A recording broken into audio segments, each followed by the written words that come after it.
Alright, guys. So, we're gonna try to make.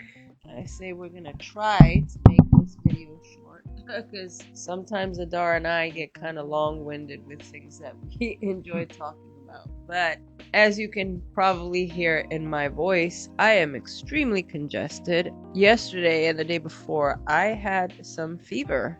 And it was right after we went to see Demon Slayer in theaters. So I was trying to make a video of our reaction sooner, but that didn't work out. You know, sometimes your health has other things in mind. And Adar also just got back from school, so he's quite tired. So we're gonna try to keep this short and sweet. We want to get across to you guys how we felt, what our opinions were. We have not had any reactions to Demon Slayer on this channel because the channel is, give or take, a few months over a year, I think, right? Because I started I in believe July. You started the channel July literally last like year. a month or something after like the Hashira training arc finished. Right. Season 4, so we had already watched all of that. None of that is included on here, and the next Demon Slayer stuff is all in theaters, and it is our plan to watch all of it in theaters as much as we can. On the one hand, I love sharing streaming reactions with you guys, but when it comes to stuff like this, I feel like if you can, as I said in our immediate reaction out of the theater, it's best coming out experienced in theaters. Yes. Because guys, yeah, we're gonna do the non-spoiler section first. It is visually incredible. I said that in the short, so did Adar. It is nothing short of a masterpiece visually. Honestly, this is like something that, sure, you could enjoy it on a screen in your home if you have like a giant TV or whatnot, but they clearly put in such an enormous amount of work on the visuals for this screen. They've worked on it to make it look amazing on the big screen. From what I've heard, they've apparently been working on this movie for about 3.5 years, give or take a little bit. Yeah. So that would mean they started it probably around the time where like the Entertainment District arc was airing, which was like season 2. That was back in like late 2021, early 2022. I mean, that explains it, because the textures of everything, the textures of the Infinity Castle itself, the coloring, the movement, the textures of water, of greenery, of just the characters themselves. It looked like just a work of art. I have no other words to explain how it looked.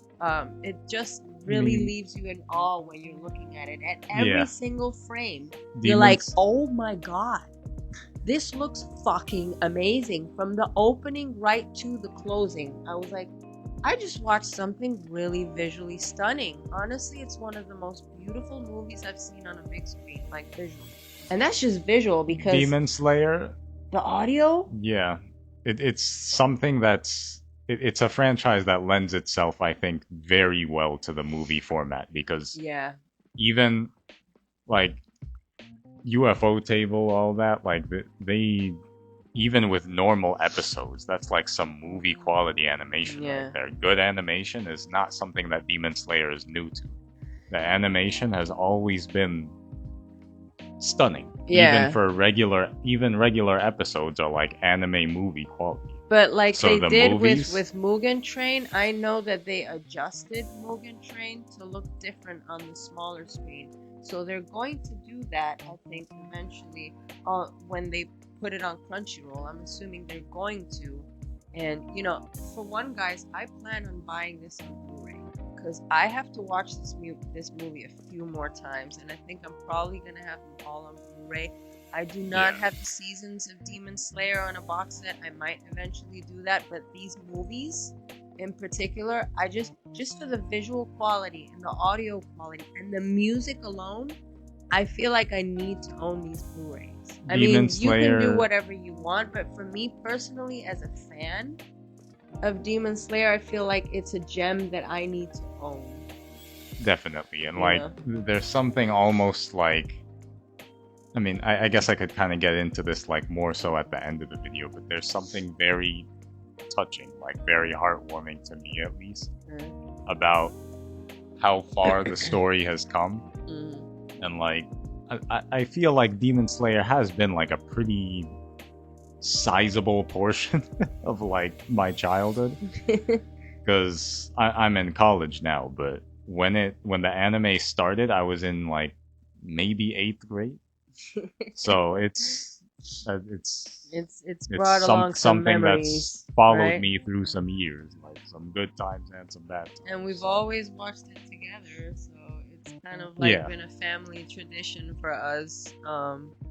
Hearing the music in the house, hearing the characters, you know, Kamado Tanjiro, things like that. You know, the Hashida's voice, and so I expect Demon Slayer movies to be like visually stunning, because normally the episodes themselves are visually stunning already. I think we both had high expectations in that regard, but for me it surpassed. That's what I was about to say. My expectations were already high, but they were far surpassed. It looks so good.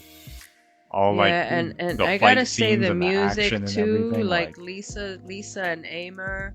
God, man, I've been like hunting down. You're right. The soundtrack that I have is not the official one. It's somebody that's doing a very good rendition. Is not out yet. But it's not out yet, and I cannot fucking wait for that soundtrack, guys, because the music, I was getting goosebumps. There were certain moments throughout the movie where I had my hairs on end. I was like, oh my god, this is so good. Like during the fight scenes and during the slower emotional moments. Yeah, that's what I was about. My heart, man, the music really portrayed what I was feeling. The anguish, the pain. This movie is emotionally intense. Like that's it's another a roller coaster emotionally. That's another strong point of it. I recall hearing in the past from manga readers, because to my knowledge the manga has been finished for about 5 years already. Yeah, if you guys have read the manga, please let us know in the comments, because I did watch a couple of reactors who had read the manga say that this was a very good adaptation to the manga, but I would like to know you guys' opinions, because a lot of manga readers were waiting to see their favorite pages. Years. Right? Yeah. They waited years for this. It's like, I have heard from people before that the Infinity Castle was like a really good arc and a very emotionally heavy arc. See, I had no idea. I went into this like not knowing what the fuck was gonna happen. It's like one third into this movie trilogy, and it's already like more than I thought. Already a lot. So yeah, guys. I mean, obviously it's your choice to go see it in theaters or not. I don't know what your financial or time constraint situations are. It comes out on streaming services in like it takes October. 30 to 45 days. Like that's what I read. Mid to late October is my understanding. So yeah, you know, you'll have a chance to like view it soon if you can stay away from the spoilers and all that. But if you do have a chance, somebody invites you to watch the movie or whatever, just go. Just go, because you're in for a wild ride, and you're going to have, if not like, a really gratifying experience. I don't want to. You're gonna have fun at some moments, but some moments are gonna hurt. And I can honestly say, yes, it's probably better that you have watched all 4 seasons of Demon Slayer before the movie, but Definitely. you can. Yes, it does help, but I feel like they set a pretty good explanation as to what's going on in general. Yeah, without you seeing the seasons, it does help to have watched them, because you won't be so lost. There are things that you need to have backstory for. Big things that get spoiled if you watch this before watching the series. Right, but for anyone who might not want to watch the seasons and just go, like, say as a guest and say, hey, you want to come along and watch this anime? Yeah. You'll understand it. You won't be completely lost, because they do go into... while there are... I've heard people say this. There's like flashbacks. Yes, there are flashbacks, but most of the flashbacks are not things we have seen in the anime. I think there's maybe 1 or 2 scenes that we'd seen before that take over maybe 2 seconds on the screen. But most of the flashbacks are all very informative on backstory of the characters, and it's all stuff we have not seen. Those of us who've watched all 4 seasons. So I'm not sure where that's coming from. But yes, for somebody who hasn't seen all 4 seasons, you will understand. It's just there are certain things that it's best that you've seen it before, because I think the emotional value will be stronger. Yeah. That said, I think we're gonna get into the spoilery section, because that pretty much covers how we felt in general with the project and the production end, right? So, fair warning. Huh? No, you can continue what you were saying. Yeah, I just wanted to give people a heads up before we switch to the spoiler section. For those of you who have not gone to the movies yet to see it, although I assume a lot of people have already, because I hear that it hit the first weekend 70 million at the box office in the US alone. I'm not surprised. In the US alone, it is the highest grossing anime movie ever in theaters, and I think this is gonna set a precedent for, I think it might be anime movies one of the best anime movies ever. Maybe not one of the best like standalone anime movies that are like not attached to anything else, but maybe other creative studios will follow suit. Maybe the best anime movie that's part of a larger anime series. Yeah. Maybe. Because they're gonna see that, hey, you've invested all this money in this movie and look how well it did. And anime is just like, anime's been around for a very, very long time. But the last decade or so, it's really blown up. Like, at least in, the Western side of the world, there's been more access because of the internet, of course, because of streaming, and I guess a lot of it is also, not just that technology in that sense has helped a lot, but there's less of a taboo for watching it. I was just watching a video earlier, because I'm originally from South America, and in South America it's just blown up anime, right? And I clearly remember, and I see other people's comments, that as a kid, and even while I was living in the UK, anime was almost like a thing that was a bit frowned upon. You got people just looking at you like, oh, you're kind of a weirdo just watching cartoons. And I hated it when people called it cartoons, because there's a huge difference. So especially as a girl, if you were caught watching that, or you told anyone that you watched that, you were immediately frowned upon and kind of labeled as a weirdo. So, but I've always been a bit of a weirdo, so I really don't care. If being a nerd is being a weirdo, then hey, I've been a weirdo all my life. But yeah, so it's not until like recently, I'd say the last 10-15 years, where it's kind of just like blown up, and everyone's like, oh, you watch anime? Oh, you watch anime, you're cool. All of a sudden you're cool because you watch anime. But so I think things are changing. Like, the world is really changing in that sense. So I feel like more creators are going to be prone to putting movies in theaters, because the stories are so good. I would say somebody said the stories in anime are like better than the live action stories. A lot of the time they are. So invest in really put that budget in doing like a beautifully visual and an intense story and great character development like this movie. Put it in theaters, because people will go watch. Trust me. The 70 million box office in the US should tell you. Do it, because people will go watch. We will go watch. We will buy the ticket. For instance, they show the trailer for Chainsaw Man. Yeah. I want to go see that. That comes out in October. You want to go see that, right? Because it's the Res arc. Yeah.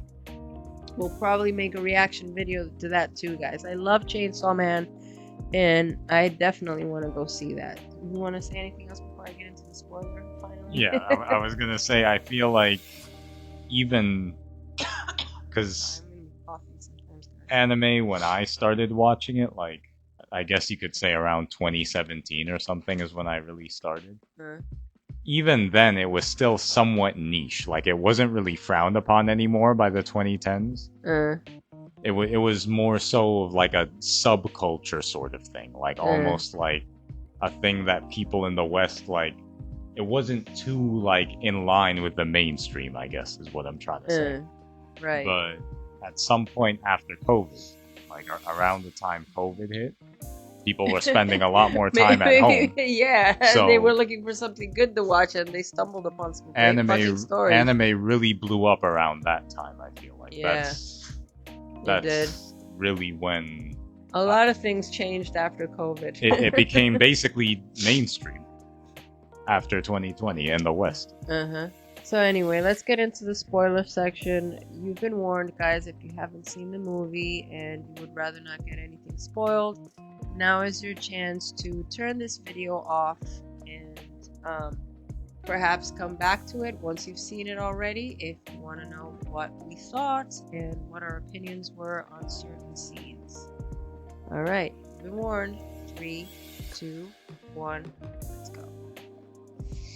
I like to think of the movie like spread out into 3 different like sections, like 3 acts, I guess. That's traditionally like the way it is. Yeah. But yeah, there's 3 like really major fights, I guess, that this first Infinity Castle movie is centered around. Yeah. Shinobu versus Doma. The movie kind of starts with that. Yeah.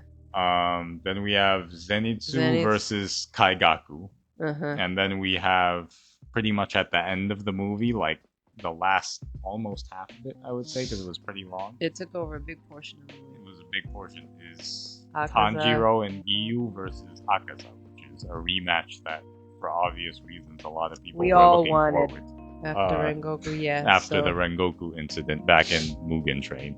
Yeah, it does kind of like split into that. We have a lot of thoughts regarding all 3 of those fights. But can I start off by saying this? It was one of the things I said to Adar when I came out of the movie. Pardon my French, but fuck you for making me cry like that over Akaza.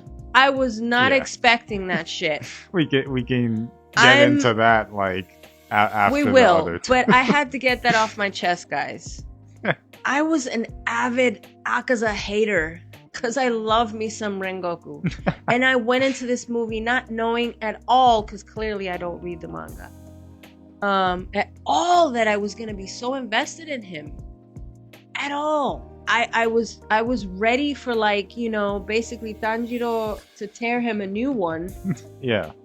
After what he did to Rengoku. I wanted him to hurt, but I had no idea his hurt was gonna hurt me that badly.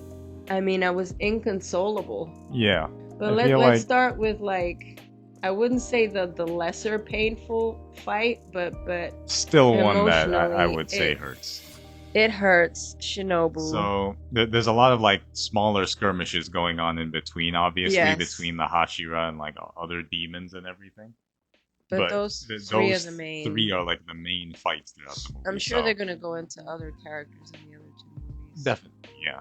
So we have Shinobu, basically in a section of the Infinity Castle, like super fancy looking section, and she smells blood there, and she encounters Doma feeding on some corpses. That was disgusting. Yeah. And the sound effects were so good. Because immediately when that shows up, you're like, ew. Well, who is that? What is he doing? He was just like chomping away at a bunch of like young girls. So yeah, that's when we find out. We get some backstory revealed because Shinobu recognizes Doma's description. It was a description that was given to her by her older sister. You get a little flashback with that. Her older sister Kanai was hurt. Her older sister was murdered by Doma. We knew ever since season 1 that her sister was killed by a demon because she tells Tanjiro her that. He was his demeanor was very calm, that he spoke in a very well-mannered, calm tone, that he had like blood poured over his head, and he used fans with blades and them crazy rainbow eyes and everything. Yeah. I gotta say his backstory wasn't that. It was a little underwhelming to me. Like, it wasn't very interesting. I think it's like that on purpose. Doma is someone who has always lifted himself above others. Yeah. Arguably because he was conditioned into it. But yeah, in my opinion, by his dumb parents, that still doesn't justify it. Yeah. He was viewed as a god as a kid. People. And even though he knew that wasn't true, he knew it was BS. He used them. He took advantage of it anyway because he knew that people were stupid enough to like. Just because he had rainbow eyes and like pretty hair, like basically. Oh, he must have a connection to the gods. He talks to the gods, and he's like, sure, because they were pampering him and they had him on a pedestal, like almost literally, and they, so dressing him in nice clothes and bringing him food, and he was treated like a freaking king. It's no surprise that his ego is through the roof and that he has such like a low value for human life. I don't know how the voice acting is in English, but the voice acting in Japanese, like however the actor portrays him, is so good because he's got this like really arrogant but very soft-spoken voice, but you can hear it in his voice that he's so full of himself, and then he's mocking all the time. He's got this very mocking tone. Yeah, he's a really annoying character. I don't know if my perspective is gonna change for him later on, but I think it's mostly because of what he does to Shinobu. And it's so frustrating because she had it in her mind to avenge her sister's death. It was a very visually beautiful fight. This is like the hardest we ever see Shinobu go. Yeah, and her attitude changed because this whole time she's been always very smiley and smile. Happy and polite, and the only one that could sense that there was an underlying anger was Tanjiro. She was always angry at whoever had killed her sister, but she was always like very passive aggressive. And in this movie, her emotions are out. It's the first time I've actually heard her angry. You see her frown and like scream and everything. Yeah, and she fails. Poor baby. Doma was able to break her because that's what he does. He gets under people's skin, and that makes them careless, which makes them attack him recklessly, and that's how he kills people.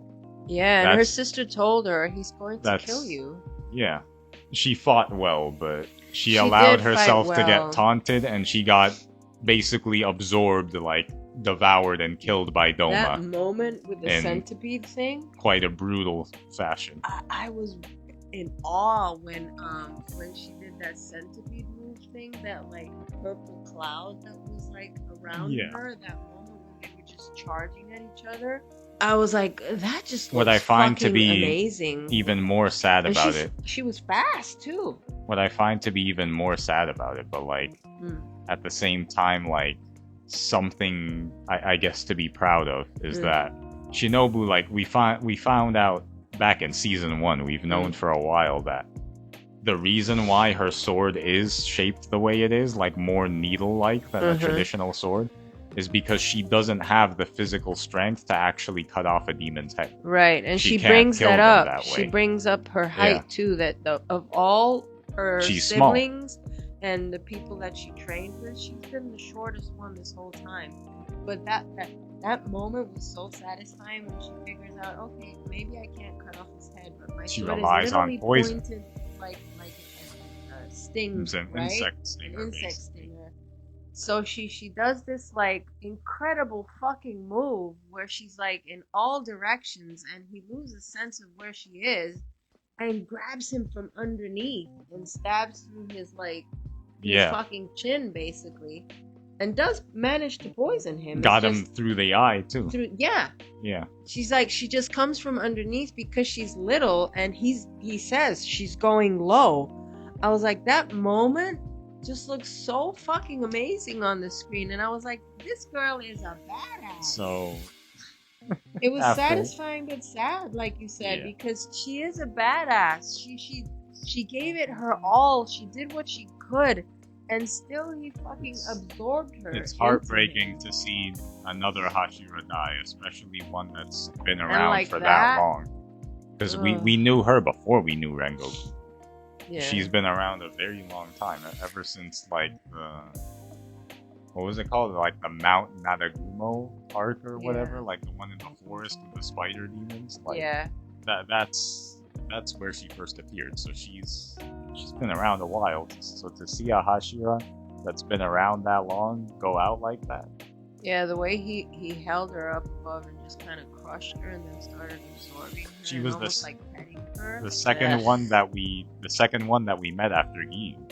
I don't know. He disgusts me. He's like this whole thing that he has like, with young girls. That hug thing he did, where he just like pulled her to him, and, like just cracked her back and then absorbed her. That was terrible.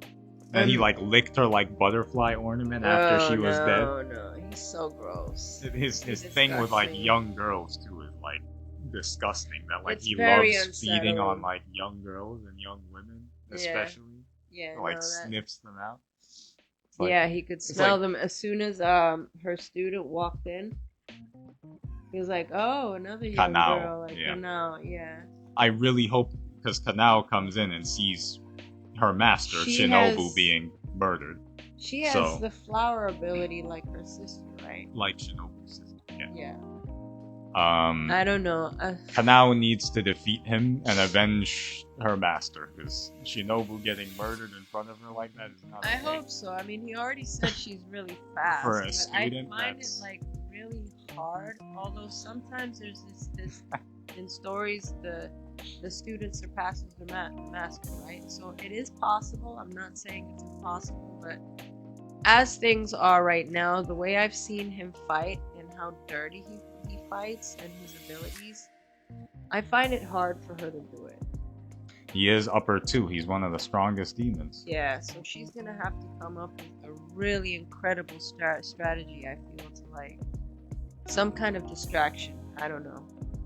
She's gonna have to figure out a way to defeat him, because he got over on Shinobu like really badly. Something that he brought up too that just made him like more like icky to me is like his whole thing. He had the audacity to tell Shinobu like this is something that really set her off. Like, you know, like I would have eaten your sister, but after killing her, like, but the sun came up, so I didn't have time, so I had to like run away. Basically, it's like, he's got to get his. Yeah. He really does. Kanai, like him need to get his comeuppance, right? Kanao, I mean, gotta like. I hope so.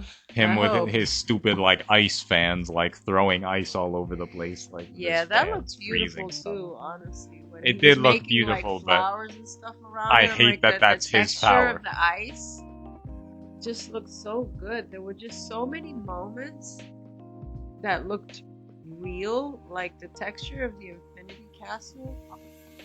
It looked like real wooden, like polished floors. The texture of the wood, the texture of the water, the texture of the leaves, and ice and fire just looked really amazing. Some of it looked real, and you could see like a seamless blend between CG and hand-drawn animation. Yeah, so we're gonna move into the Zenitsu part. Yeah, there was one more thing I wanted to say that I'm thinking about now. Shinobu? About that, yeah. Oh yeah, Doma's weird religion thing that he said, like I think he said his parents were the ones that started that. The idiots that came up with that. Yeah, the whole thing where like death is like the only release. Oh yeah, that's what he says. Like he absorbs them, that he's doing it to help people. Doing people a mercy and making them like his followers, his cult or whatever it really is a cultist behavior. By murdering and eating them, I guess, so they can be helping them, part of him forever. Yeah, and he was saying that to Shinobu too. You'll be like, part of me we'll forever. Be one forever. Gross. No one wants to be one forever, like with you. Yeah, it's like you, like, bro. So yeah, get out of here.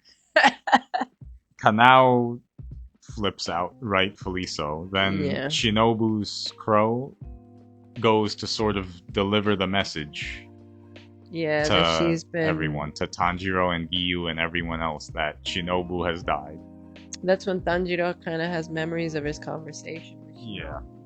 Yeah. You can see Giyu and Tanjiro both visibly. They keep running, they keep it moving, but they're definitely affected by the loss of another Hashira, and such a sweet one at that, even though she was carrying this weight and this underlying anger with her all the time. She was never unkind. She was always sweet and good to everyone, and she was definitely very helpful with Tanjiro. She was always willing to extend a hand with him, and I think that really affected him. Yeah. He kind of feels like, he's already gone into Infinity Castle, like trying to avenge many deaths and get rid of as many demons as possible. The higher the better, but I feel like every single Hashira that dies, every single innocent person that dies, he just feels like he needs to avenge more. Like it just keeps piling up even more. But it doesn't stop Tanjiro for... This is what I admire so much about him. It doesn't stop him from being empathetic to other people's pains. He's very sensitive in that aspect. It's something I really love about him. Yeah, I guess we could move now into Zenitsu versus Kaigaku.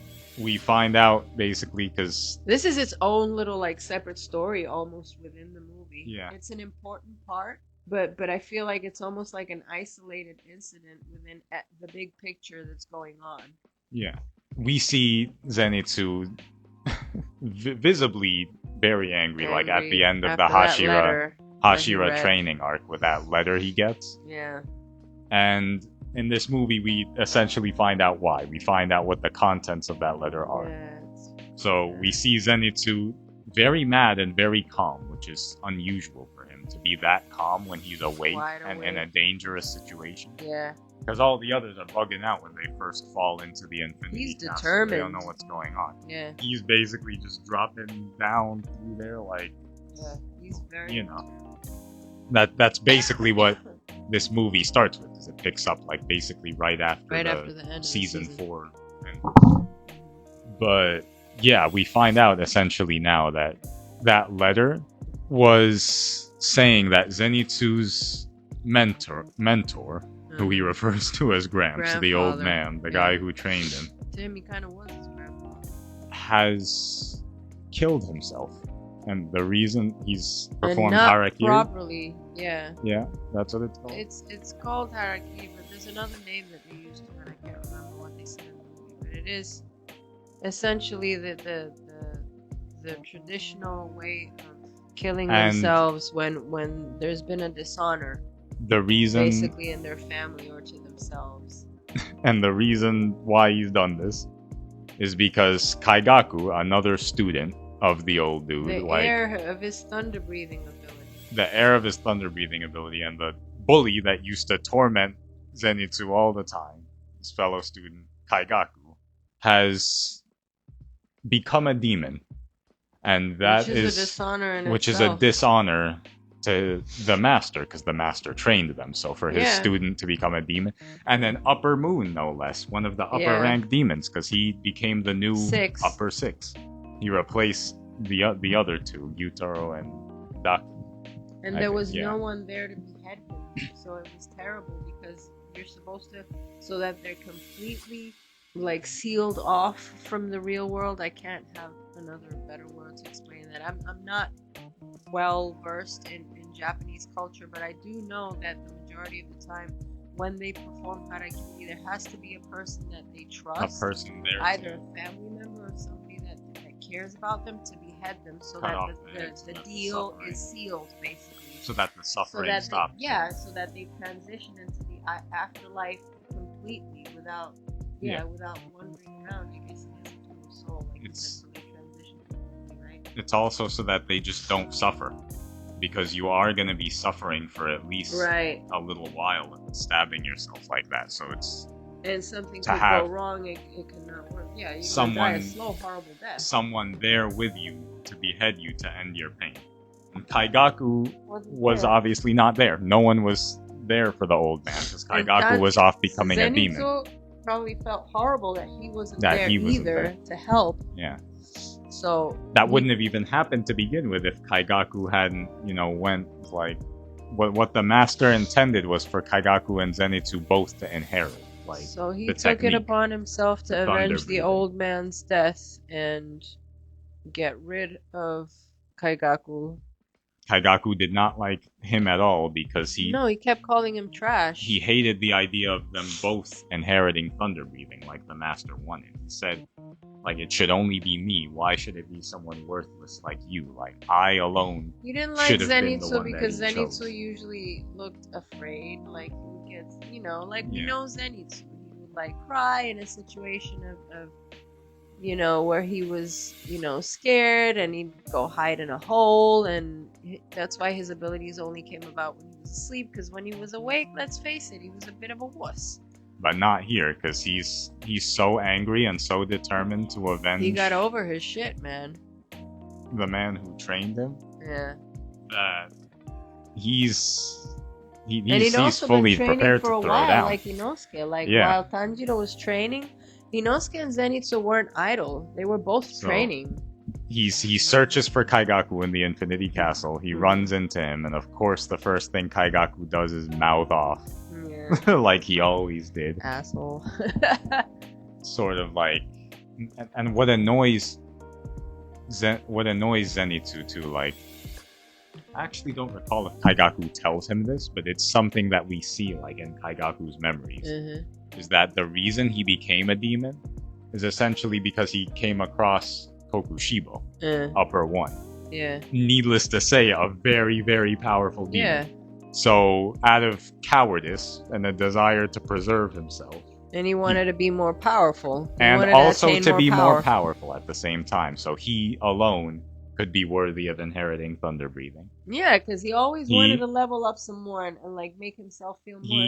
It's funny, as much as he kept talking shit about Zenitsu being trash, he sure as hell worked hard on trying to make himself a higher level than Zenitsu. So, were you really a higher level than Zenitsu? Because you kept fighting so hard to be more than him. So much so that you had to give yourself up to be a fucking demon. So, right? Kaigaku... So he was scared of him, I think. Kaigaku folded to Kokushibo's request. Yeah.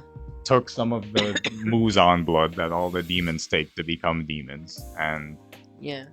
That's how we ended up in that spot. Yeah, you're not one to call Zenitsu a coward when you basically, like, were a coward because you wouldn't have been able to go against, Kokushibo. At all. Yeah. So they go at it. They fight. It's a really epic, really cool fight. It's a very good fight, man. And the music. Oh, yeah. God, man. I was getting We're not introduced really, but like reminded of something that has been stated before, is that thunder breathing has 6 forms. Yes. Of those forms, we know already Zenitsu only knows form 1. The first one. He only knows first form, like the thunder clap and flash thing he always does. Homeboy didn't. Kaigaku knew every form except the first one. And since the first is considered the most important and the most... The other students were making fun of him for that too. It's that the first form is considered the most fundamental and important of thunder breathing because it's like sort of the foundation that the other forms are supposed to be built on. So those forms are not really going to be as potent without that one. So it is the most important. Yeah. So a lot of people, like the other students and stuff, made fun of Kaigaku for that. And Zenitsu he came up with number 7, guys. Even though Zenitsu was always like bullied by Kaigaku, he still defended him and punched the guys in the face for talking ill of him. He did. And how did Kaigaku? Don't talk shit like how did Kaigaku thank him for it? By mouthing off again.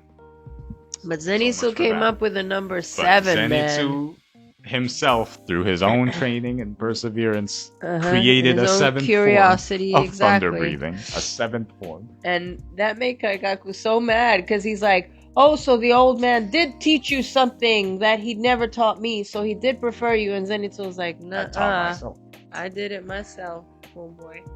So... and nobody taught me this shit. It was me. He gives Kaigaku the whole spiel of like how you're one of those people who's never satisfied with what they have. Like, even when they're given the world, like, you always want more. Like, it's never enough for you. So True. he uses 7th form, the God of Fire Thunder, I think it's called. It's a super cool move that apparently... And it was a dragon head. A lot of people were waiting a long time to see that animated. Apparently, I can see why. It looked amazing, man. And yeah, he cuts off Kaigaku's head. Yeah, so... and he was like, even with his head falling, he's like, no way, how did you do this? Like, his head is like disappearing. He's like, how the fuck did you come up with this? You're trash.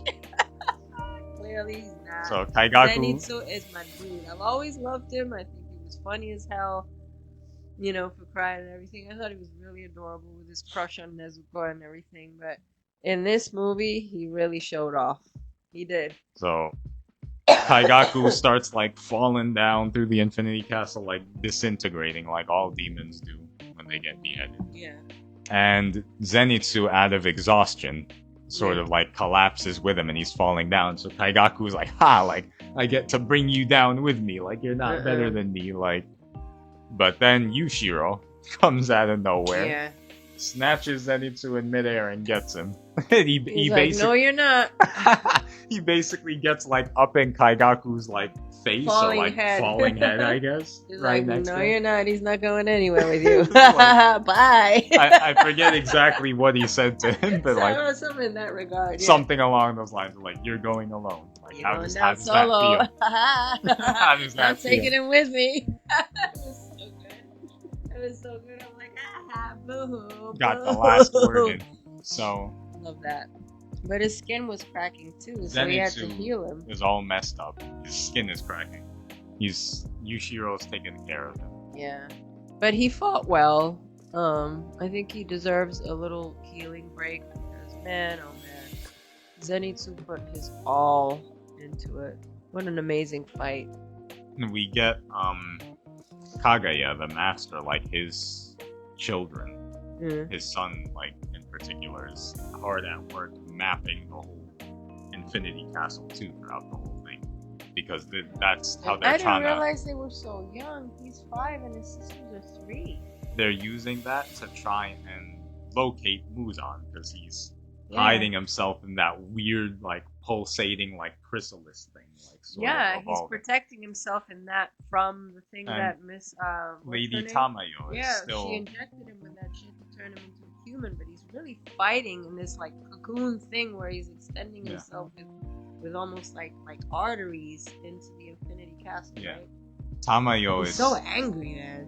Tamayo is still there, like, stuck to him, basically. And like, she's getting absorbed, holding him like, down, suppressing him, but she is getting absorbed in whatever it is. She's like, somebody come and help. I feel for her, man. Because she's really fighting him off. But she's like, somebody come and help me, because she's literally being sucked into this cocoon. They're trying to find Muzan. That's why they're mapping the whole thing with the crows. That's where Ryu and Tanjiro are headed. They're trying to head over there to, like, help Miss Tamayo, right?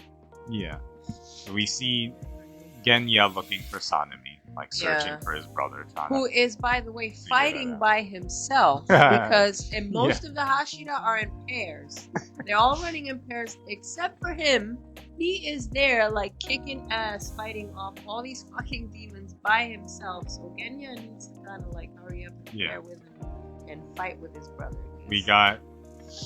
They're not on the best of terms with one another, no. But at the end of the day, they are still brothers, and I think Sanemi is gonna have to get over it, because Genya still loves him very much. Yeah, and he looks up to him. He wants to help him. He wants to become a Hashira.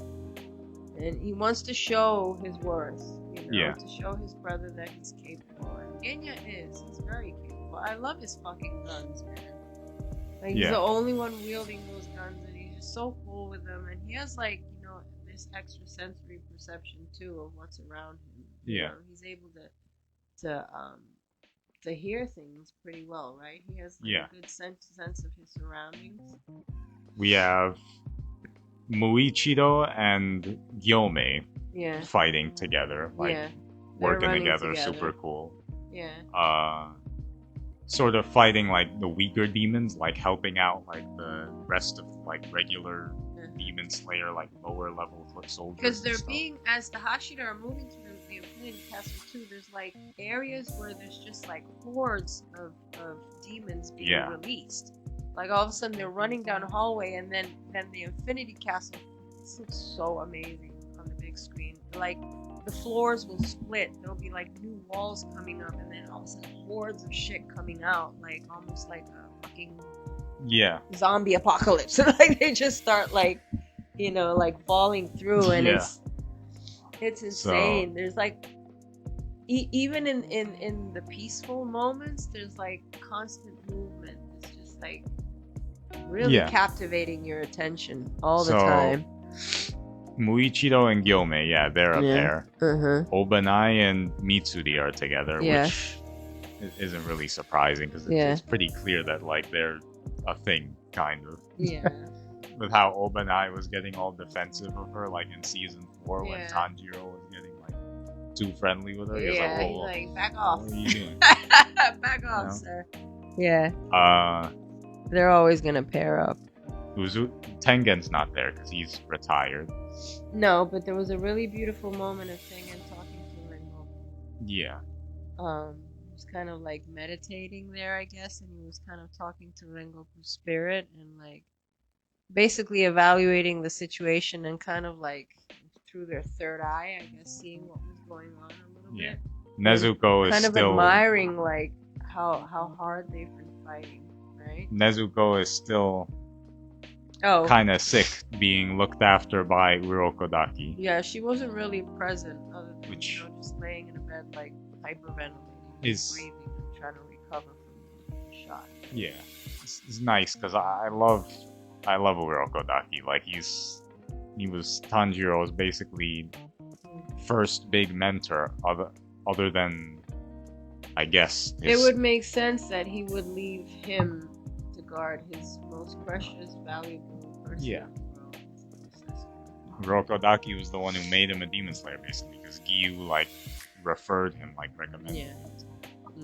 But yeah, like we gotta get into the there's a lot of little things, little but important things like going on in between the scenes. Yeah. So behind the scenes and all that. You basically see like the Hashira like moving along and just kind of transitioning through the Infinity Castle and important exchanges. Kagaya's kids are like they end up discovering basically the presences of all like the upper ruins, the upper levels, basically. It's palpitating like with these big like blotches, like they know where all the big like demon presences are throughout the Infinity Castle. So they send in the pros to like tell them where they are, right? Like there are like eyes and ears to. We have Tanjiro and Giyu who ended up like falling into a similar location. Like Giyu saved Tanjiro and everything, and they ended up traveling together. Yeah, those moments were nerve-wracking too, because Tanjiro kept like falling through things, and Giyu kept having to like grab him because he was like falling off edges. Because like we said, the Infinity Castle is constantly moving. When you least expect it, you could be on like a hard surface, and all of a sudden the floor is just gonna shift. It's really cool. Yeah, it's very much alive. So we see like through like Kagaya's son observing that Giyu and Tanjiro are getting very close to one of the strong presences, and that turns out to be Akaza, who they run into, upper 3. This is a rematch that was a long time coming, ever since the Mugen Train arc, ever since Akaza killed Rengoku. Yeah, it's something that Tanjiro, it's a fight that's very important for Tanjiro, because it sort of symbolizes how he's grown and changed since then. Yeah. Not just in terms of his skill, but like as a person, I feel like too. This fight is definitely my favorite for many reasons. Like, but the choreography of all the fights are incredible. But the choreography in this one is just out of control, because all the characters have weapons, right? Yeah. But Akaza solely relies on his fists. Donut maker, right? He relies on martial arts, and once they start getting into his backstory, realize why. Something that I like very much about this fight, about how it plays out, is that you can see in the way that Tanjiro fights that he is not gonna let the same thing happen twice. He's constantly worried about Akaza going after Giyu. He's looking out for Giyu the whole time and like sort of defending him, like jumping in, like doing his part in the fight, basically, like holding his own, standing his own ground, which is something. That moment when he looks like he's gonna charge at him and he's gonna like donut him again. There was one moment where Akaza looked like he was about to do the thing he did to Rengoku, the punch, just like to flies in and slices his hand off. Flies in and cuts his arm off. That's one of the examples. It's so good, man. It's a lot different from him being. You feel so proud of him. There's a sense of pride, like, oh my god, yeah. Boy got like really strong. It's a lot different from a long way. him being like defenselessly sitting on the sidelines with Inosuke, like he wasn't in train, like sort of. When Rengoku told him, "You guys need to stay out of this because you're going to die and you're going to be a distraction for me." Not this time, man. He came in. You acknowledged him and said, Tanjiro just saved me. All they could do before was watch, but Tanjiro now is easily on Hashira level. He says, so he can fight. You said like he fights like a Hashira. He's a Hashira. Tanjiro can fight on the same level as a Hashira now. So him and Giyu have they were really fighting cool, on par, like really cool tag team against Akaza. And he's really great teamwork. Pretty well to his credit against the both. Really great teamwork, honestly. It was just so cool back and forth, like how Akaza almost felt like overwhelmed in many instances because he had them like both coming from all areas and just really like, making him struggle for his life. But also, I think the important part of the fight was the emotional aspect. Not only was the choreography something great, that I forgot to mention too that kind of ties into that, like the whole emotional aspect. The first real emotional blow is Shinobu's death, but like for me, the second after that was like after Zenitsu defeated Kaigaku. I just thought about it, like that sort of like image, that vision that he has of his master when he falls unconscious, where like he tells him like, "I'm so proud of you." Like, I forgot about that moment. Yeah. That's where I got super teary-eyed. I'm so because he was in between, like he looked like he could die. He was basically in the afterlife.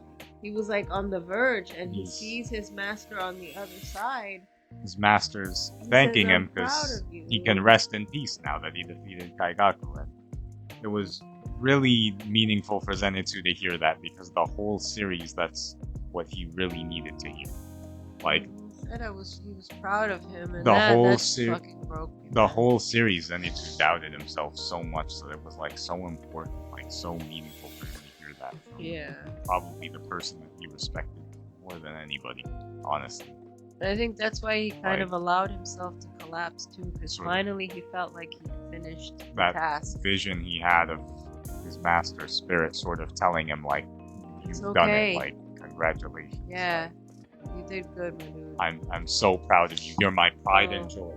That's what he tells him. Those are the words he tells him. You're my pride and joy. Wow. So yeah, we forgot to talk about that, so we'll just like circling back. Cry again. I'm already congested. I don't need more. Yeah, so Tanjiro doing pretty good against Akaza this time around. He's really changed. I'm glad you brought that up because that was an intense scene. Akaza acknowledges that. He acknowledges the sort of like, yeah, like he's improved. Like he's definitely leveled up. A worthless insect like you were before. Like he does say those words. Your power is worthy of my attention now, just like Jojo, just like Rengoku.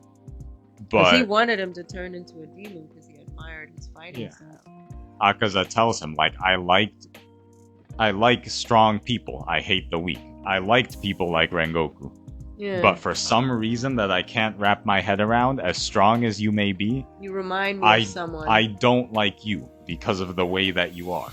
Yeah. Like, I still hate you, Akaza basically tells him. And there's a reason why. Man. We see Akaza clearly has some crazy ability that Tanjiro's analyzing, where like all his hits are so accurate.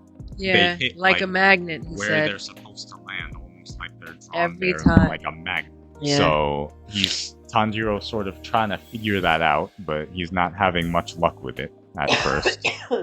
But like, why does he always land the hit? And it's because Tanjiro has the ability to like sense people's like aura. Almost, he starts like kind of analyzing him, and he's like, this dude can always land a hit because he feels a person's will, fighting spirit, to attack you. And that's when he remembers something his master taught him.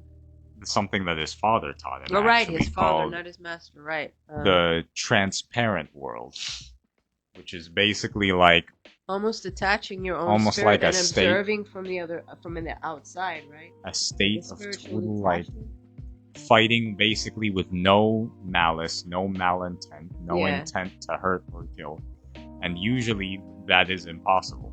Normally that's impossible. Like what Akaza detects is fighting spirit. So that's how he reacts to everything, because pretty much every attack has the fighting spirit. So he Tanjiro was able to tap into that because his father taught him that, which I thought was so cool. He so recalled he just like moves almost like innately, like almost like mechanically.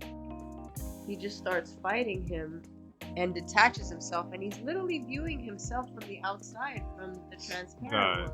Hinokami Kagura thing, like the sun dance that his father always used to do in the snow, and that he taught him and everything. Sort of like to really get into the zone for that, to like move in such a fluid manner and all, like even when he's sick in the freezing cold, he basically explains to Tanjiro the whole thing of the transparency world, like sort of like entering a state of extreme focus without like sort of without involving your emotions. Any sort of like malintent or anything. There were Tanjiro's family had issues with bears always, like where they lived on the mountain. So they like set traps and all that. And one day he goes out with his father, and his father has an axe, and they encounter a bear, a massive bear. And Tanjiro is frozen, like terrified in that flashback, because he was little kid back then, But his father, like, totally calm, relaxed, like he just basically says, like, watch this, like, and don't forget it. Takes the axe and like in what looks like one swift motion of like jumping, he cuts the bear's head off. He kills it. And the axe didn't even look that big, but it's just the amount of strength that you would need to like cut through a neck in general. There's so many tendons and muscles and bone. I mean, and through the neck of a bear, like it takes a massive amount of force. And his father was sick, so his father was like physically weak. Yeah. But he was able to do something like that because of this technique that he taught him. And it was actually 2 strikes from the axe, not just one. It just looked like one because that's how fast it was. He was. Like one from under, one from over. So that was extremely helpful when it came to fighting Akaza, and that kind of like threw him off because he's like, I cannot feel. I can't sense him. any intent coming from Tanjiro. Right? Tanjiro learned a lot of really valuable stuff from his father, because the whole My throat is really bright. The whole thing with sun breathing and Hinokami Kagura and all that, that's an ability that he learned by remembering his father's dance. Like back in season 1, he learned how to do that because he was thinking about the dance his father used to do that was passed on through his family. The whole like sun dance thing. Yeah. Speaking of Sundance, rest in peace, Robert Redford. I just thought of that. Yeah. Yeah. It's totally throwing Akaza off because he throws like this huge move, this blast that like blows Tanjiro and Giyu away, basically. And Giyu's like the last one left there, so Akaza assumes Tanjiro's dead. Yeah. He assumes that he killed him. No, but he sneaks up on him from behind without him noticing that he's there with this Tanjiro thing sneaks that up on he him learned. He's got no fighting spirit, no malice. And Giyu sees him though. He's coming up behind him, and this dude hasn't sensed him. He's got the transparency. On top of him. The way he sneaks up on him, that looks so incredible visually. I'm like, oh my god, he's almost like a ghost. Akaza is totally unable to sense him coming because he's got no malice or anything. Yeah. So that's pretty much what allows them to turn the tide for the most part.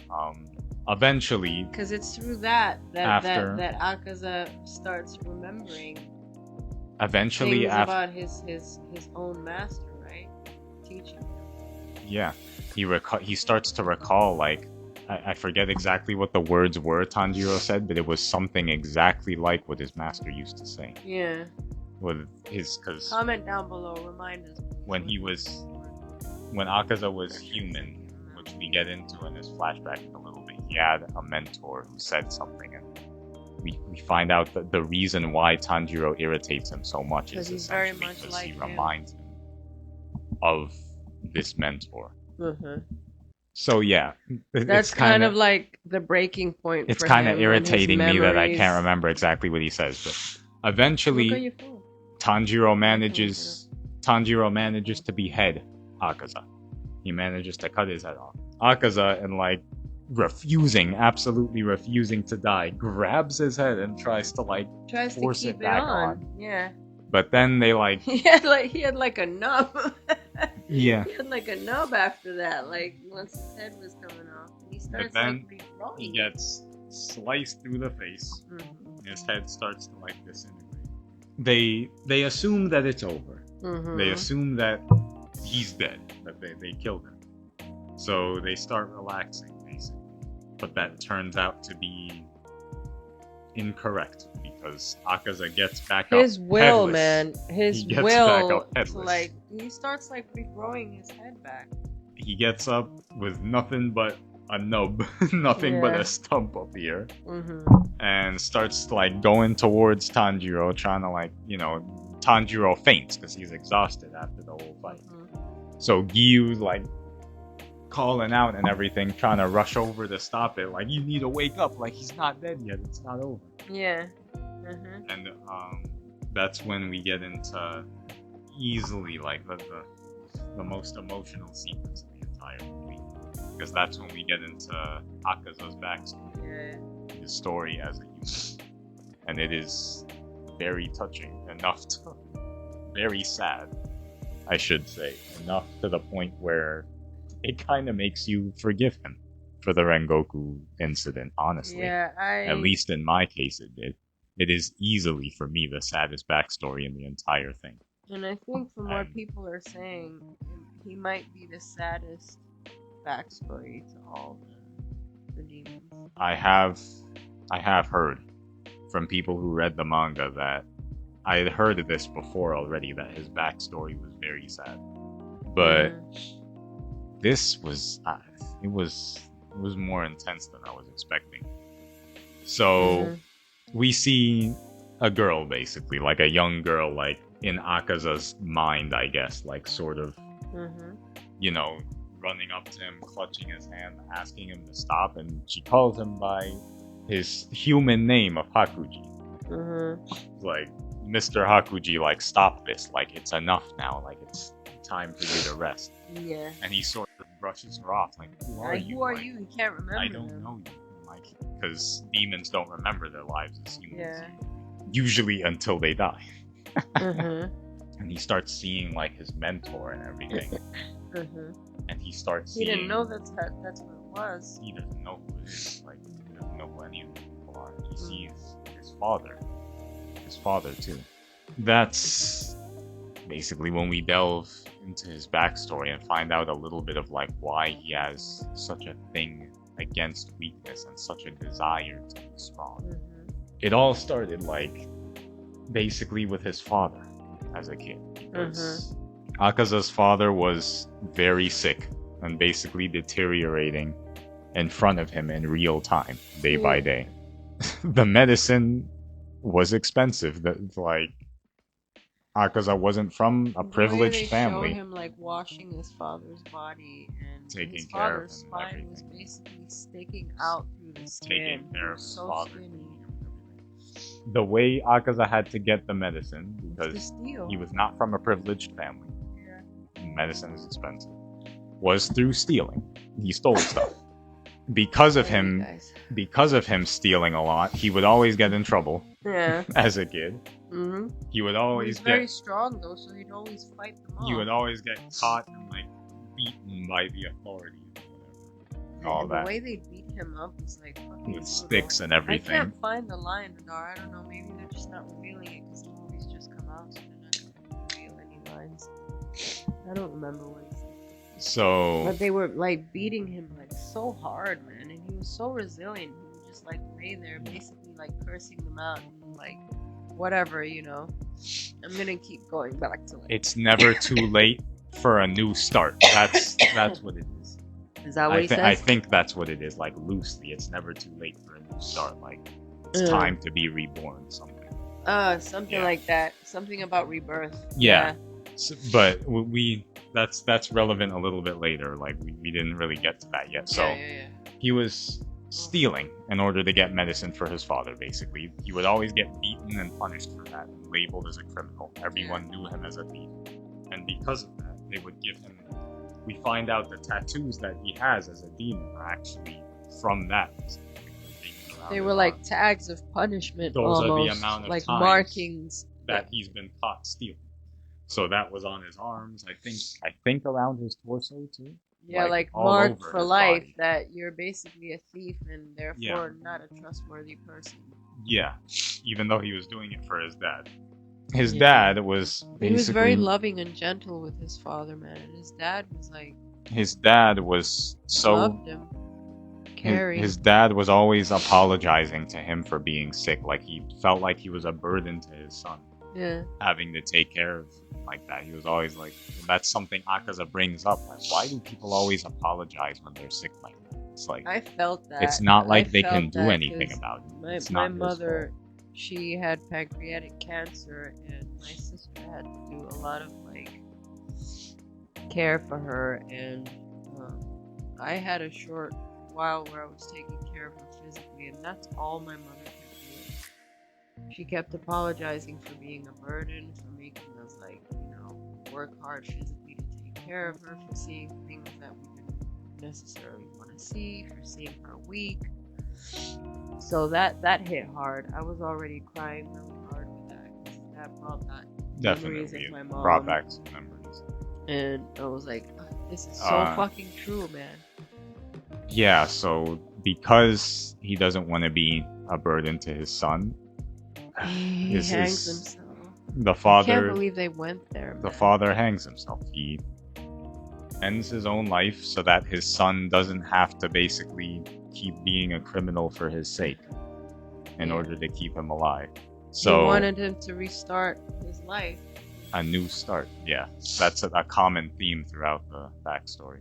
That Akaza, or Hakuji as his real name was as a human, obviously very distraught by this. This is something that... He starts going on a rampage. He starts going on a rampage, being a criminal, beating the shit out of people. Beating people up, not pulling his punches anymore because he's furious with the whole world, and rightfully so, because he feels like he was too weak to do anything for his father. That's when his master comes along. He's like, I heard somebody was making trouble, so I'm coming to teach you how to really encounters this. He encounters this martial arts master. I believe his name is Keizo. Yes, Keizo. Is it Keizo or Kenzo? No, Keizo. Keizo? Yeah. This martial arts master named Keizo, who basically comes out saying all right, there's someone causing a disturbance out here. I heard they called me and said that perhaps you needed an attitude adjustment. Yeah. He punched him in the gut and left him breathless. Yeah, they get into it. They get into a fight. He didn't even manage to fight back. He just straight up a quick punch in the gut, and he was like, ugh. Oh God, man, this guy's fast. Basically. Yeah. That's when the guy basically extends his hand to him. He's offering him a new start, because he's listen, And he had a dojo, but he had no students. I have a dojo, but I don't have any students. Yeah, so come and be my student. Would you come and be my student? Like, I can give you a new start, a new life, essentially. Yeah. Like, it's not too late. Yeah. For you to have a rebirth, basically, is what he tells him. What's interesting too is that they go into this a little bit later, but the reason he had no students was because there was a neighboring dojo that was literally sabotaging his ability to gain students. Yeah. They kept like messing with him, and the reason he even got his own dojo to begin with, they go into this, like it was a place left to him by yeah, because he wasn't nobility or anything, so he wasn't like a samurai or anything, so he didn't have that like automatically to his name, that land. He got it because somebody rich that he saved, right? Yeah, he saved a rich person from some criminal. So he said, here, when he passed away, he's like, I'm leaving this to you as a thank you. But he had no students because they were all taken up by the dojo, like, next to that. That was sabotaging it, though. They were doing things to, like, have the students leave. Yeah. So he was gaining a few students, and then they ended up going to the other dojo because these motherfuckers were always doing something.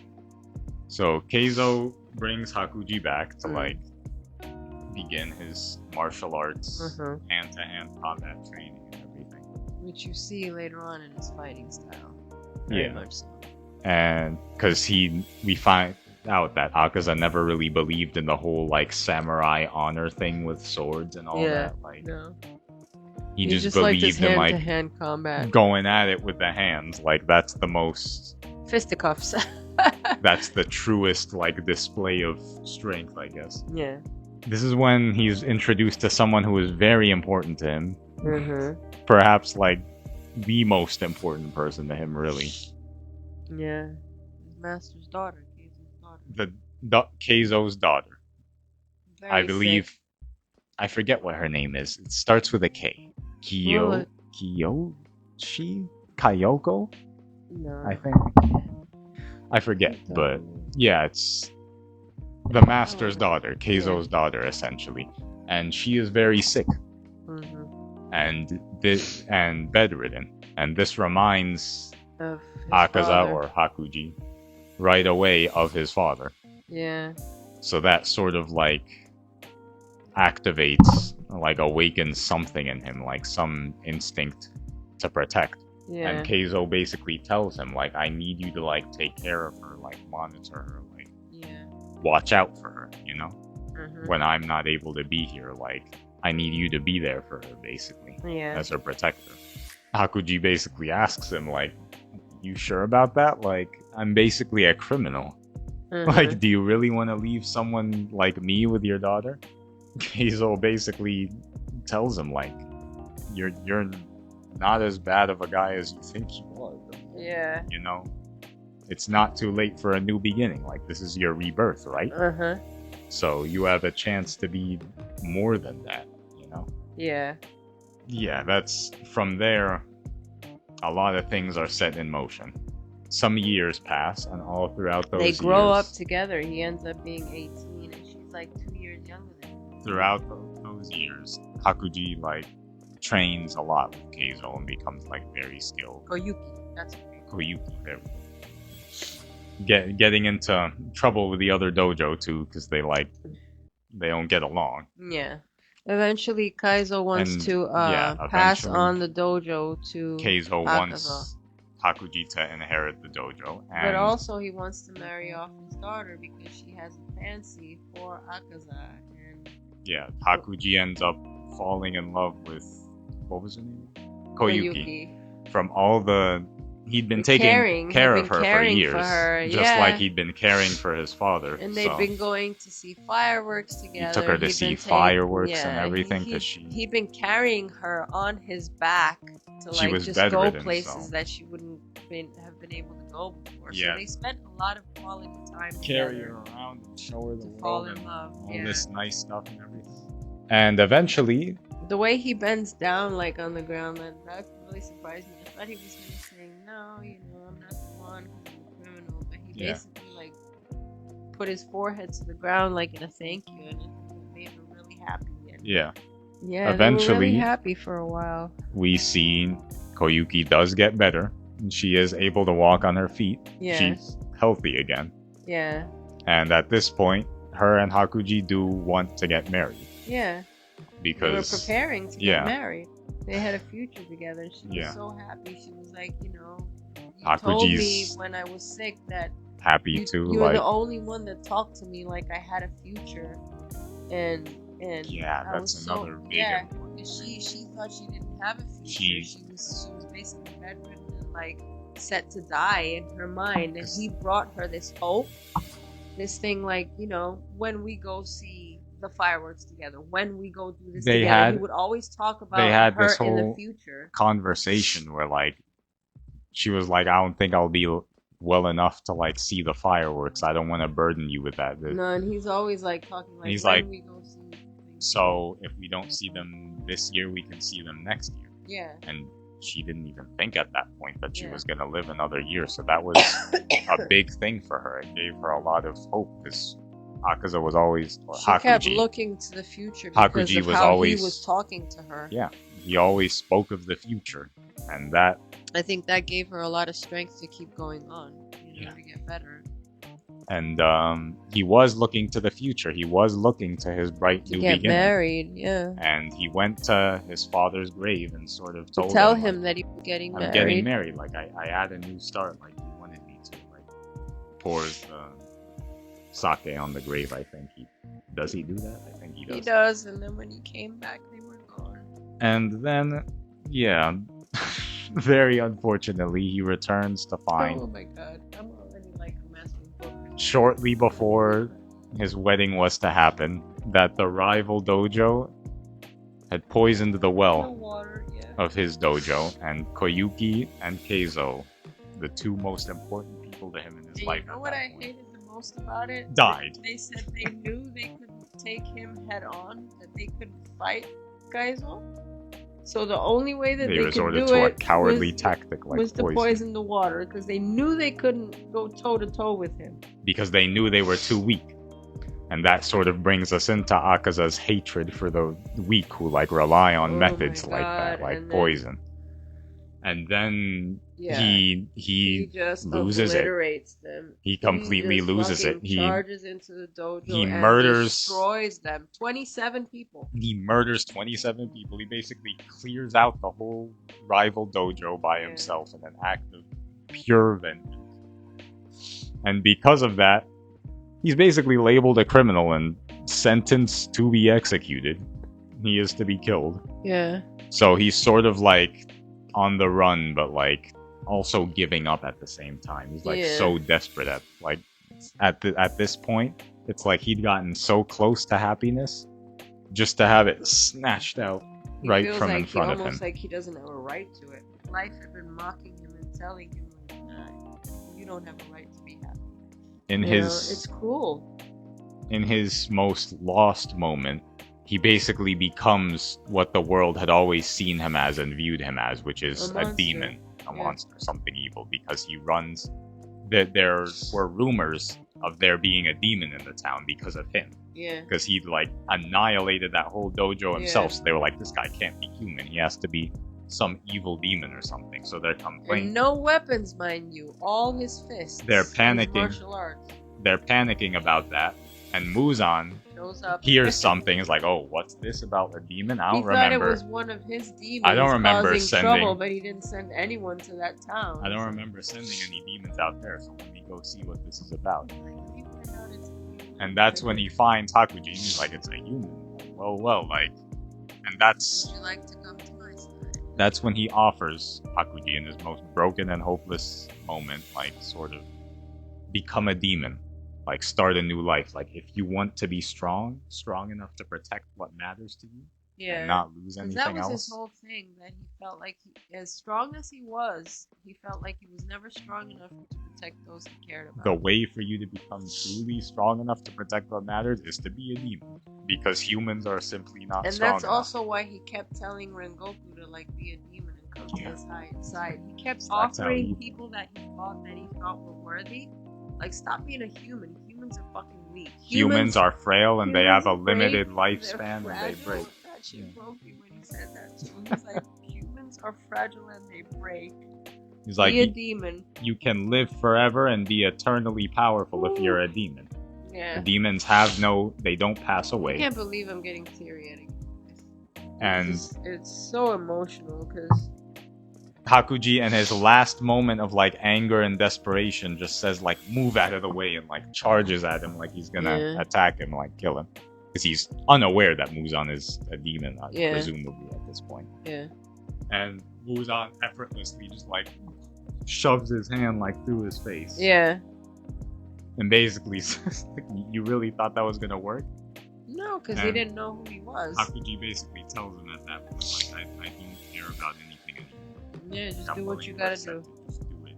Like, turn me into a demon. At that point, you got a demon's fucking forearm going through your head, so what's that? I mean, he was gonna be executed if he was caught anyway. As a demon, he annihilates all the armies and everything that came after him to execute him, tears them apart, releases all that rage and everything.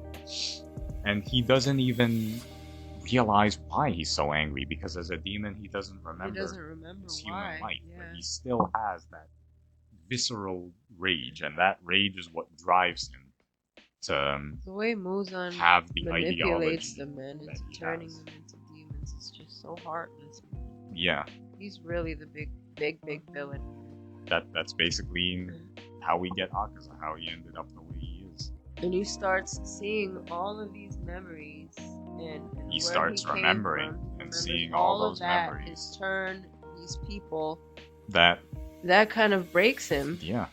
He realizes that's, because Koyuki's spirit keeps telling him it's enough.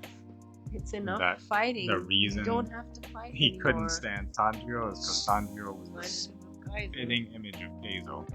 Not so much physically, but his demeanor. Because he was... behavior. And the spitting image of his father also, who was also trying to give him a new chance at a new start in life. So Tanjiro... You don't have to be what you are right now. You can start over again. You can have a fresh start. Tanjiro reaching out to him, basically saying, like, I'll never really forgive you for what you did. That's what I'm saying. Tanjiro's real power is his empathy. I'll never really forgive you for what you did, but like I do believe that people can have new beginnings. Yeah. A new start of like some sort. So that reminds him of all of that, all the people in his life who gave him a new start. His father, Keizo, and Koyuki. That's when and that's when all Akaza their spirits does, start something that broke me again, like had me crying even harder. He made it seem like he was gonna go after Giyu and Tanjiro, like he was gonna do his power move again when he was charging up, and he attacks himself. And and even Tanjiro was like running slow motion to Giyu to like, no, this can't happen again, not another Rengoku incident, and he literally obliterated himself, and all you see is his body in chunks, headless, just like destroying himself, tearing himself apart, punching himself, and then when trying his best to kill regenerate, he's still pulling pieces of flesh off himself, angry that he's regenerating. He starts regenerating, which happens to demons when they get damaged. God. And he starts screaming out like, stop regenerating, stop regenerating. Oh my god. Ripping himself to shreds over there. Like I said, this movie had no right to make me feel bad about it. It's very hard for a demon to kill themselves. It's extremely difficult for them to do. Usually they have to rely on sunlight in order to do it. They have to literally stand in the sun. So heartbreaking too, because while he's doing that and he's just trying to like finally rest and be at peace, you see Koyuki come out and she kind of like holds him and she's like, it's enough, stop fighting, and he just like kind of hugs her and starts crying like a little boy. Like he's like, I'm so sorry, and in the background it's crazy because Muzan is yelling out like, no, don't do this to me. You're my number 3. Don't fucking give up. Like, but he's tired at that point. He struggled so much. I'm done with this. I can't do this anymore. You see as the last bit of like his head, I guess, like fading, you can see like a smile on his mouth, and that's Tanjiro notices Tanjiro that. said, he said, I felt this weird sensation of gratitude from him. And is he smile. happy? Like, does he want to die? A smile. Like, you're sort of looking at him wondering that, like, yes, not knowing what's going on inside his mind. He was tired, and like Yuki said, it's enough fighting. So he's tearing himself up. We have that really beautiful emotional scene with like the heartbreaking score and everything. I know why that hit so hard too. I mean, granted, it was emotional as fuck, and his story was really compelling. Like his father, but that hit hard with me because that's something that I told your grandma when she passed. Because my mom was a real fighter, guys. She spent her whole life fighting, you know, against militaries in South America, fighting to survive, fighting for her family. She was just one of those fighter spirits. And when she was like on her deathbed in her last moments, I told her that it's enough, Mom. You fought enough. You can rest now. So when she said that to him, I was like, oh, Jesus Christ. His father, then Keizo, who was basically his adoptive father figure, he does say that. Yeah. And Koyuki, the love of his life, like all basically called into him, like reaching out to him, like saying like that's enough, basically. And like, he said, I'm not going where you guys are going. He did, didn't he? They're all up in heaven, presumably, and he's like, I'm going to hell. I can't be with you guys. And Koyuki embraces him. He starts crying, and like he my says, interpretation. I'm sorry. He says, I'm sorry. So I think because he apologized and his repentance, I don't think so. he went. My interpretation is different. It's actually like sadder and in a way more beautiful. A lot of people who read the manga and who saw the movie think of it this way. What? When she hugs him, you can see like the last image of the both of them is like flames all around them. So what I think is that she went to hell just to be with him forever. Oh no. Just so she could be with him forever. Don't she went to to hell with him. So they're in hell, in my interpretation, because together. The flames wrap them together? Oh yeah. My god, that is beautiful. That's a way really sad. That at least they can be together forever. She wouldn't want to be away from him. Oh my god, guys. That just fucked me up. That messed me up real good the first time I really sat down and thought about that. It's almost as I hadn't thought about that. I thought, you know, because he repented and he said sorry, that maybe he had a chance to like go to heaven with them. That's almost a similar thing as like Yutaro and Daki in the entertainment district arc, where they basically went to hell together too after they were killed. Those two demons, like Yutaro was going to hell no matter what because of the things he'd done to defend his sister. Yeah. Daki could have went to heaven because realistically speaking, she, at least as a human, she really didn't do much wrong. Yeah.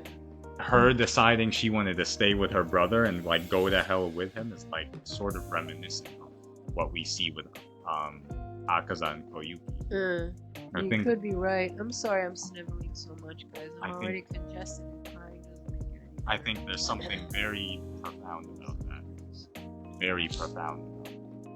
Yeah. I think you could be right. So we see Akaza like fade away, disintegrate, and he's gone. He's dead like that. And Giyu and Tanjiro are exhausted. They faint. Yeah, they pass out. Like, literally, like Tanjiro passes like out on his sword. On his sword, and Tanjiro's like face down. Like, yeah, he just flopped, man. I mean, after that fight, and then the crows start announcing it like they've defeated level 3, and they've lost consciousness. It's both like mentally. You know what I that realized that whole they didn't announce Zenitsu defeating level 6, did they? I think they did. They did? I think they did, yeah. I don't remember the crows announcing that. I feel like they didn't give him enough props.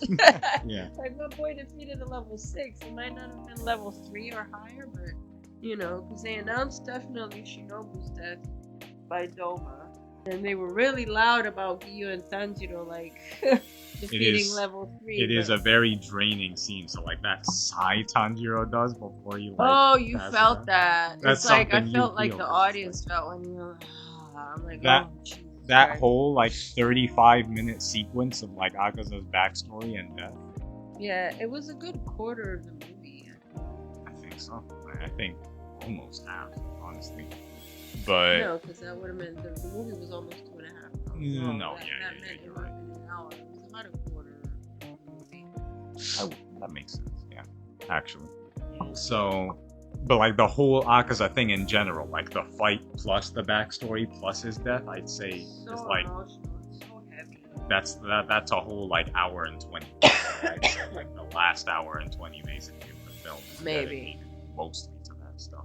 Yeah, like the third act is literally him. You can feel how draining that is. Like it was physically draining for the characters, so that's why Tanjiro. It feels draining for me to go over it now. That's and why talk about it. Tanjiro and Giyu are so exhausted, but at the same time, it's also the audience mentally and emotionally exhausted by what we just witnessed. It was so funny because I had to sit behind the backstory and my sister and my niece, who I don't know how she sat through this whole freaking movie. My sister had no choice but to bring my niece along, 7 years old, and I was like, there are some things in this movie I wish my niece hadn't seen. She slept through some of it, and we watched it in Japanese, so she couldn't read English that quickly. She read a lot of stuff, but some of the things, I don't know, I wish she wouldn't have seen, but like I said, my sister had no choice. We already had to take it. Unfortunately, everyone in her house had other plans, so she couldn't cancel. And I had to sit behind them, and I had a couple on each side of me watching, so I decided to sit behind them so that, my sister could sit with my niece. And the theater was packed, so there was no space next to me when I was sitting with Adar waiting for my sister and my niece. And I'm like, you know what? Let me sit behind so my sister has space with my niece. And the couples next to me, I wasn't the only one sobbing. The guys were like all teary-eyed, and the girls were like sobbing. They kept pulling out tissue and like in tears. So we were all like, I'm not surprised that blowing our nose and crying. So many people went from like despising Akaza for what he did to Rengoku to loving him after this, because he is honestly, thanks to this movie, one of my favorite characters in the whole thing. And Akaza's become one of my favorites. I had already thought he was kind of cool before. I still love Tanjiro, but I never really fully hated Akaza. Like, even after what Akaza did to Rengoku, really, I still thought that Akaza was like cool, like a cool character. Like, I enjoyed seeing him whenever he was on screen or whatever. And I suspected there was a lot deeper going on with his character, because I'd heard that his backstory was rough. Yeah, no, I'll be honest. I was like pissed at him. I was just fucking angry. This has really changed like my perspective of him. Like, I think this is my dude. But I might just have to get an Akaza figurine. I can understand Akaza's whole thing with like not liking weakness, because his whole life he felt that he was too weak and inefficient to protect people. I can understand that desperation. When you have a loved one, like I have, any of you who've actually lost someone to any kind of illness, not just cancer, you feel hopeless and defenseless. You feel like you're not strong enough to fight that disease. How do you fight something you can't see? Tanjiro's whole thing. You can't protect your loved ones. Tanjiro's whole thing that he like told Akaza about that annoyed him. Was the whole like the strong protect the weak, like the weak become strong, so that one day they can protect the weak too. It's like a cycle. It's like the weak can become stronger. They can become strong to protect the weak. Then, like, we're all born weak. You have this whole misconception of what strong and weak is. We're all born weak, like as little infants that are. You were a baby too. You were a baby, a vulnerable baby, and you had somebody strong protect you, and then you became strong. It's like a life cycle. We're unable to defend ourselves. Like, as newborns, we're not able to do anything for ourselves, so we need someone. We rely on others. Our strength is in relying on each other and on helping those we love, and on those we love helping us. That's how we survive this thing called life. I'm gonna start sounding like Prince, like quoting Prince. This is how we survive life. This is why we get through things day to day. Nobody's in this alone, guys. And I think that's what's so meaningful about this story, and so meaningful about Tanjiro's perspective, that nobody's in this really alone. You might feel alone sometimes and feel like the oddball and singled out, but that's really not how it is. You know, everybody, whether it's blood related or not, everybody has somebody in their lives that, you know, you can or should be able to lean on, and also, like, be strong for other people. You never know who might need you, you know, how you may be influencing another person's life, in what way, you know. So try to be that Tanjiro, you know, that positive strength, you know. It doesn't have to be keep up muscle, that cycle, that cyclical thing. Yeah, like, even in your weakest moments, you never know when, like, a loving, kind, and pathetic word might be the thing that saves somebody that day. You know what I mean? From making a poor choice. You never know. It doesn't have to be a relative. It can be a friend. You know, just be empathetic and like, be there. Something that I think is like a pretty good representation of that too in the movie is sort of like the whole like cycle thing. Is that presumably like Akaza or Hakuji, when he was a newborn baby as a human, was probably cared for by both of his parents. The fact that he ended up being the one who went from being weak and taken care of to sort of the reverse of being the strong, taking care of his father, who used to have to take care of him. That in itself. Well, that's how it is. That's life, you know. When you're a baby, when your parents get old, you have to take care of them. Exactly. Just like they took care of you when you were a little kid. That unfortunately does not always happen in this country. Where I come from, that's a thing. You take care of the elderly just as much as you take care of the kids. And I know there's a lot of cultures out there that do have that, but in this country, it's like a thing that when somebody gets old and weak, you kind of dispose of them and send them to an old people's home. And now, I don't know what everyone's situation is. Everyone has an individual situation, and I'm not one to judge, but I find it a little bit disheartening sometimes when I realize that this country has a culture of disposing of their elderly and sending them to homes and sometimes forgetting about them. You know, just as we do a lot with our veterans in this country. You know, when they become weak, they get sent out to war to be strong, you know, when they're strong. But when they come back weak and vulnerable and in need of help, this country's quick to forget about them, you know, and dispose of them as garbage. And that's just not right. And I think, you know, that's one of the beautiful messages of this movie, that, you know, we all need each other. That whole sequence. Everyone can be strong and vulnerable. The whole sequence of like that whole like I'm estimating, like I don't know exactly how it is, but about hour and 20 minutes of the whole like Akaza stuff, from like the fight to like the backstory. Is just brilliant. It's so well executed. It's very well written. And that sigh of relief, like I said, is not only a sigh from like the physical hard work that it was for Tanjiro and Miyu, but for us as the audience, the emotional and mental toll of like what we just witnessed in his backstory and everything. Like I wouldn't blame someone for passing out.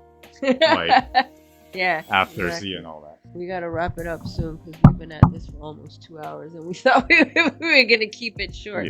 Told you guys we were long-winded. One thing I will say is I can see a lot of people, like if they haven't already from the manga, getting like that quote, like it's time to be reborn. That like Keizo tells Akaza, like that quote. Because that defines his whole backstory, and that's a really meaningful quote, like in life, like for real. It's time to be reborn. So I can imagine people having "it's time to be reborn" like tattooed on them somewhere or something. Like, you don't have to carry your baggage all the time with you. If anything, you learn from your mistakes and like the hardships of your life, but you do have a right as a person to be reborn and to like flourish from that, you know. I like if to anything, think, learn from the pain and flourish. I like to think that also means that like Akaza and Koyuki are gonna be like and reborn someday in some capacity in like different lives. I like to interpret it. happen. Like, even after everything he did as a demon, he can still have a new start.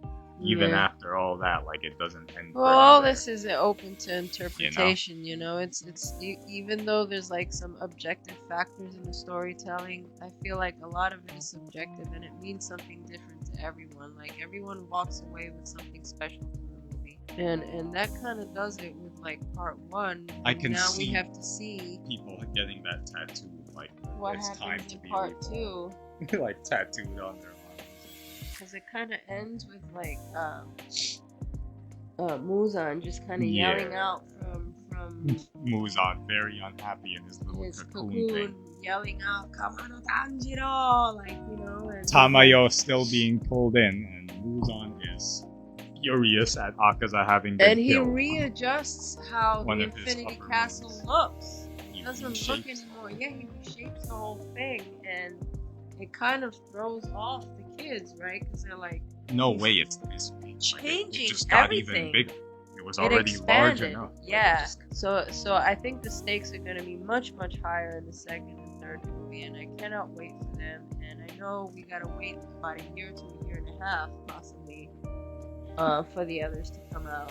I love how Doma basically didn't even care about Akaza being dead. He was like, there's no way that's possible, and even if it is, like, I don't really care. In the sense that, like, Kokushibo, you can like, tell. oh, you couldn't, you know, you Kokushibo. fool, because you wanted to be me, right? You wanted to be number 1, so, like, how the fuck did you...